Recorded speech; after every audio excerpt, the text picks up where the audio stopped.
For today's video, dahil halos mag 2,000 na nga itong tinatakbo ni Trimax, kaya ipapachange oil lang nga natin siya dun sa kasa. Bukod kasi sa mga ibang pyesa ng mga motor natin na meron ding maintenance, itong change oil kasi ang isa sa binabantayan natin para laging kondisyon nga ang mga motor natin. At sakto naman guys, nung dumating nga ako sa kasa ay nakita ko at available na nga dito yung bagong NMAX Turbo.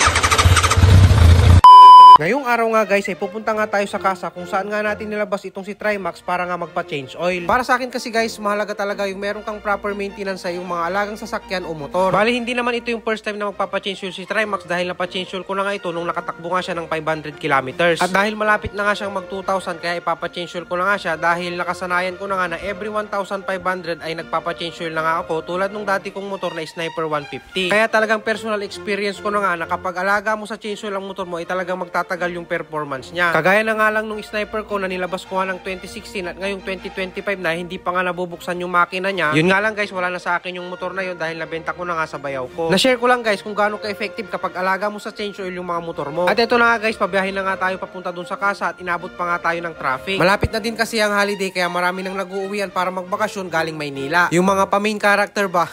Charot lang. At yun na nga guys, makalipas din lang mga ilang minuto ay nakarating na nga ako dito sa kasa kung saan nga natin nilabas itong si Trimax. Matatagpuan nyo nga pala itong Yamaha dito sa barangay ng Quezon, Urdaneta City. Kaya guys, kung sakaling naghahanap kayo ng motor, try nyo nang pumasyal dito sa Yamaha. At pagpasok ko nga dito sa loob guys, nakita ko na nga itong bagong NMAX Turbo. Grabe guys, napaka-pogi at napakaangas ng motor na to. Alam nyo yung parang maliit na X-Max. Kung naghahanap ka naman ng mga classic upang off-road, meron din sila dito yung Yamaha PG1. At nung dumating nga tayo dito guys, medyo maraming ang nakapila dito sa kasa na nagpapa-maintenance. Kaya nagtingin-tingin nga muna ako dito sa loob ng mga available na motor tulad na lang nitong mga Aerox. At available din sa kanila itong mga maliliit na scooter tulad na lang nitong Mio Gear at Mio i125. At pati nga din pala yung Yamaha Pasio, meron din pala silang display dito. At sakto din guys, nung dumating tayo, meron din silang i-release ngayon na R15. Kaya isa na namang rider ang matutuwa nito guys dahil natupad na naman yung pangarap niya na mailabas yung kanyang pangarap na motor. At ayun na nga guys, nung malapit na nga akong sumunod ay pinabili na nga ako ng mga gagamiting oil at saka yung gear oil. Bali guys, sa X-Max nga pala, dalawang gear oil nga pala yung magagamit. Pagdating naman sa oil, bali dalawa naman yung binili ko pero hindi naman yan mauubos dahil isa't kalahati lang yung gagamitin dyan. Sayang nga guys hindi ko nadala yung kalahati na nagamit namin nung nakaraan akong nagpa-change oil. Para isang bottle lang sana yung nabili natin ngayon. Pero okay lang yun guys dahil pwede pa naman nating magamit yung mga tira at dadalhin na lang natin sa susunod na magpapa-change oil tayo. At ito na nga guys, sinmulan na nga ni Kuyang i-drain yung oil at saka yung gear oil nitong si Trimax. Makalipas nga guys sa mga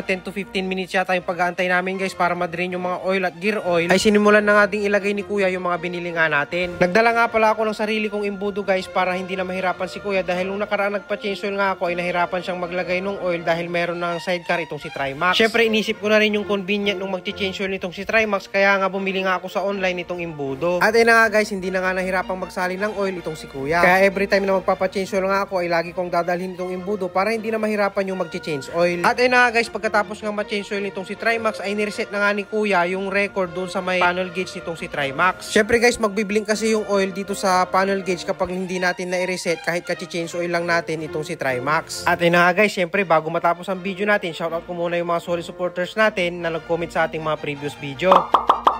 Kaya maraming salamat sa inyong lahat guys sa inyong patuloy na panonood ng ating mga ina-upload. O paano guys, hanggang dito na lang muna ulit ang video natin. Maraming salamat sa inyong panonood guys. Ride safe lagi and peace out.